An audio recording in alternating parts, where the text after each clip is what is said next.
Follow करते हैं, मोदी जी के चीज़ों को फॉलो करते हैं, मोदी जी जैसा वो काम करना, पूरा डेडिकेटेड रहते हैं कि अच्छा, वो काम करना है तो करना है। एक और सवाल मेरे मन में आ रहा है। हाँ। जब सम्राट चौधरी मोदी जी को फॉलो करते हैं, क्या लगता है कि सम्राट चौधरी मोदी जी के बाद प्रधानमंत्री बन सकते हैं सम्राट चौधरी? वो तो आगे की बात है, वो तो फिर उसके लिए तो अलग चीज़ है, वो हो गया फिर सांसद लड़ना, वो अलग चीज़ हो गया। लेकिन देखिए, और लोग ये भी कह रहे हैं, अभी राजीव प्रताप रूडी ने कहा है कि किसी और को सत्ता जो होता है ना, कुर्सी सौंप देना है, बड़ा मतलब बड़प्पन वाली बात है। नीतीश कुमार मुख्यमंत्री रहते हुए हैं अपना पद छोड़ के सोचने वाली बात दूसरे है। अभी दूसरे पार्टी के बीजेपी के किसी नेता को अपना गद्दी दे दिए। ऐसा बिहार का नेता कोई नहीं कर सकता है। सोचिए, क्या आरजेडी वाले रहते तो ऐसा करते क्या? आरजेडी वाले तो अपने घर में चाचा मौसा फूफा फूफी भाई बहन को ही बना देते हैं। तो ऐसा तो नहीं है। नीतीश कुमार ने देखिए बेटा को भी मतलब ना उप मुख्यमंत्री बनाने दिया ना मुख्यमंत्री बनाने देखा दिया। गया कि जब नीतीश कुमार इस्तीफा दिए तो सब कोई भावुक हो गए हाँ, थे, भावुक हो गए। मंत्री लोग आंसू पोंछ रहे थे। हाँ, अभी भी जो है वो लोग भावुक हैं कि कोई अपना सत्ता कैसे दे सकता है। मुख्यमंत्री रहते हुए, मुख्यमंत्री हम सत्ता पे बैठे हुए हैं, उस कुर्सी को किसी और को दे देना है बहुत बड़ी बात है। क्या सम्राट और चौधरी के पास ये भी देखा जा रहा है कि अपने बेटा को, मतलब मान लीजिए कोई इस्तीफा देता है, जैसे लालू यादव ने जब इस्तीफा दिया तो अपने पत्नी राबड़ी देवी को जो है वो मुख्यमंत्री बना दिया। लेकिन फिर भी नीतीश कुमार का बड़प्पन देखिए, राजनीति से उन्होंने कभी कॉम्प्रोमाइज़ नहीं किया। उन्होंने अपने जो है बेटा को भी जो है मुख्यमंत्री बनवा सकते थे, उप मुख्यमंत्री, लेकिन उन्होंने इसे साफ नकारा और सम्राट चौधरी को जो है क्या सम्राट चौधरी पर कुछ ज्यादा ही भरोसा था हाँ, नीतीश कुमार को? नीतीश क्योंकि कुमार जहां जाते थे लेकर जाते थे। लेके जाते थे और कहते आए हैं। उनके एक बार पिता को मैंने बर्थडे पे देखा था, शकुनी चौधरी को कह रहे थे ऐसे पीठ थपथपाते रहे, बहुत आगे जाएगा, बहुत काम आएगा। तो ऐसे चीज़ें जो क्या है नीतीश कुमार पहले ही सोच लिए थे कि मेरे बाद सम्राट चौधरी ही आएंगे? हाँ, सोच लिए थे और वो चाहते थे शुरू से ही कि सम्राट चौधरी जो है वो मुख्यमंत्री बने। उनका भी मन था। और निशांत कुमार, देखिए हाल ही में निशांत कुमार ने भी जो है पार्टी ज्वाइन की, तो उतना एक्सपीरियंस नहीं है। और लोग फिर भी जो हैं उनके हाँ, पार्टी में काफी एक्सपीरियंस वाले नेता थे, विजय चौधरी हाँ, थे। हाँ, उन उन लोगों को उप मुख्यमंत्री बनाया जाएगा कल। इनका तो अभी हमारे पास लिस्ट नहीं आया है, लेकिन विजय चौधरी को विजय चौधरी होगा, इन लोगों को जो है वो जितेंद्र यादव का नाम चल रहा है। इन लोगों को उप मुख्यमंत्री जो है वो बनाया जाएगा। और हम सब भी बधाई देते हैं सम्राट चौधरी को कि उन्होंने उनको जो है विधायक दल का नेता चुना गया है। अच्छा, क्या लगता है आपको कितने दिनों तक सम्राट चौधरी बिहार को थोड़ी देर में जो है राज्यपाल से भी जो है वो सम्राट चौधरी जो है वो मिलेंगे। ट्वीट्स की बात करें तो हमारे पास देखिए ट्वीट आ रहा है, गिरिराज सिंह बोले कि गिरिराज सिंह का भी ट्वीट आया है, नीतीश के आशीर्वाद से सम्राट चौधरी को नेता चुना गया। अगर देखिए सब नीतीश कुमार को ही कह रहा है, अगर नीतीश कुमार नहीं चाहते तो सम्राट चौधरी नहीं बनते थे। क्योंकि उन्होंने लिखा है कि केंद्रीय मंत्री गिरिराज सिंह ने सम्राट चौधरी के भाजपा विधायक दल का नेता चुने जाने पर कहा, मैं राज्य के पूर्व मुख्यमंत्री नीतीश कुमार को धन्यवाद दूंगा कि उन्होंने दिल्ली जाने का मन बनाया, जिसके कारण यह परिस्थिति आई और उन्होंने सम्राट चौधरी को आशीर्वाद दिया। भाजपा विधायक दल ने भी सम्राट चौधरी को जो है वो चुना है। राजीव प्रताप रूडी का भी ट्वीट आया है, उन्होंने भी कहा है कि ये नीतीश कुमार का बड़प्पन है कि कुर्सी पे बैठते हुए भी उन्होंने जो है वो सत्ता, वो कुर्सी, सीएम की कुर्सी जो है वो किसी और को दे दी, सम्राट चौधरी को दे दी। और शिवराज सिंह चौहान जो है फूलमाला से स्वागत किए हैं। लगातार हमारे पास रिपोर्ट्स आ रही है। उपेंद्र कुशवाहा जो है उन्होंने भी बधाई दी है, पवन जायसवाल ने भी बधाई दी है।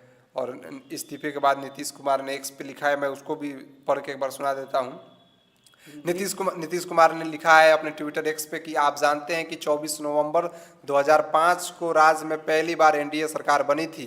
तब से राज्य में कानून का राज है और हम लगातार विकास के काम में लगे हुए हैं। सरकार ने शुरू से ही तभी तबकों का विकास किया है, चाहे हिंदू हो, मुस्लिम हो, अपर कास्ट हो, पिछड़ा हो, अति पिछड़ा हो, दलित हो, महादलित हो, सभी के लिए काम किया गया है। हर क्षेत्र में काम हुआ है, चाहे शिक्षा हो, स्वास्थ्य हो, सड़क हो, बिजली हो, कृषि हो, महिलाओं एवं युवाओं के लिए भी बहुत काम किया गया है। नीतीश कुमार ने ट्वीट किया है, इन दिनों काम को और आगे बढ़ाया गया है। अगले 5 सालों यानी 2025 से 30 के लिए 7 निश्चय 3 का गठन किया गया है।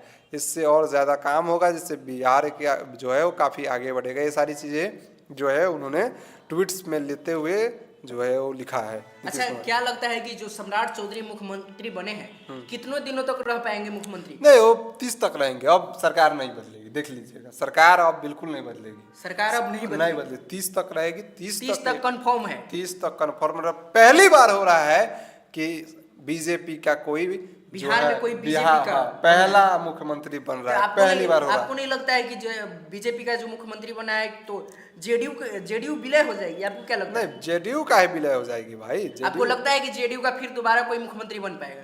बन का नहीं पाएगा आगे, अब 2030 के बाद होगा। सम्राट चौधरी का उम्र भी अभी काफी ज्यादा नहीं हुआ है, तो क्या लगता है ये 20 सालों तक रह पाएंगे? 20 सालों तक रह पाएंगे कहना तो मुश्किल है, लेकिन 30 तक तो जरूर रहेंगे। और बीच में अब कोई भी इधर उलट फेर और जो है वो कुछ नहीं होने वाला है। 2030 तक सम्राट चौधरी जो है दबदबा बना लिया है बीजेपी ने बिहार में, अब उसको बीजेपी नहीं छोड़ेगी। पहली बार बीजेपी का कोई जो है वो बिहार का मुख्यमंत्री बना है, अब इसको हाथ से जो है गंवाने नहीं देगी बीजेपी। बीजेपी मैं शुरू से कहता हूँ बहुत सोच समझ के काम करती है, बहुत ही चालाक टाइप की जो है वो, बहुत ही काम कर्मठ जो है वो पार्टी है। तो बीजेपी जो है वो अब सत्ता में आ गई है बिहार में, उसका पहला मुख्यमंत्री जो है उसके पार्टी से बन रहा है, इसको गंवाने तो बीजेपी नहीं देगी।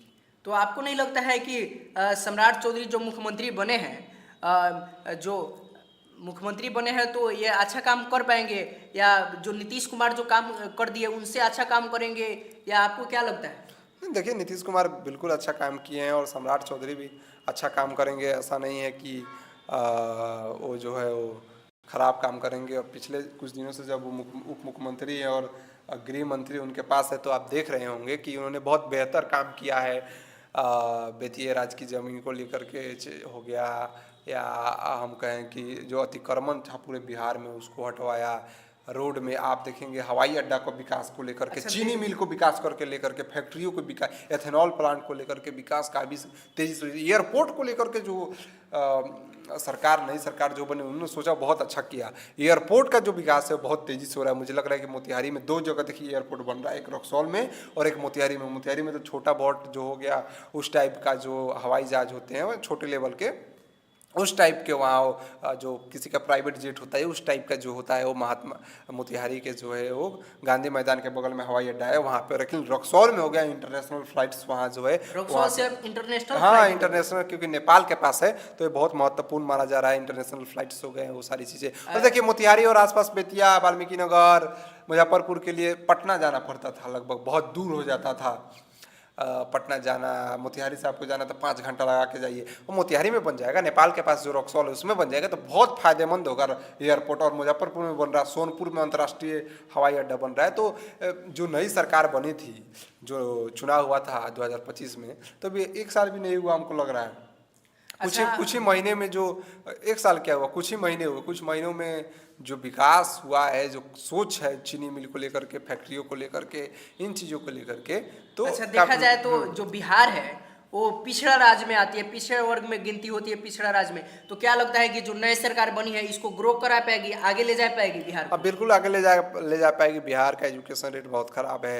एजुकेशन देखें, रोजगार देखें, हाँ, वही कह रहा हूँ, पर कटा इनकम जो है वो भी कम है, वो भी कम है। हाँ, तो आगे बढ़ पाएगी। आगे बढ़ने के लिए बिहार का जो नई सरकार, जो मंत्रिमंडल का विस्तार हो रहा है, उसमें सोचना ये होगा कि किस तरीके से रोजगार बढ़े, किस तरीके से फैक्ट्रियाँ लगे कि विकास हो सके, किस तरह की क्या कहते हैं कि फैक्ट्रियाँ लगाया जाए कि जो बिहार में से बाहर लोग जो जाते हैं वो जो है वो ना जाए, बिहार में ही रहे। आप देखते होंगे महाराष्ट्र में लोग जाते हैं जॉब करने के लिए, नोएडा में। कल नोएडा में जो आंदोलन हुआ उसमें आधे से ज़्यादा लोग बिहारी थे। और बिहारी लोग हमेशा जो है किसी न किसी राज्य में जाते हैं और पिट के आते हैं, बहुत शर्मनाक बात है। और पिट के आते हैं, उनको गालियाँ दिया जाता है दूसरे राज्य में। तमिलनाडु हो गया, महाराष्ट्र हो गया। महाराष्ट्र में आपने देखा होगा, तमिलनाडु में देखा होगा, बिहारी को गाली के जैसा इस्तेमाल किया जाता है। तो क्या लगता है कि जो बिहार में नई सरकार आई है वो बिहार में फैक्ट्रियाँ लगाएगी, बिहार में रोजगार देगी? बिल्कुल देगी, क्यों नहीं देगी। और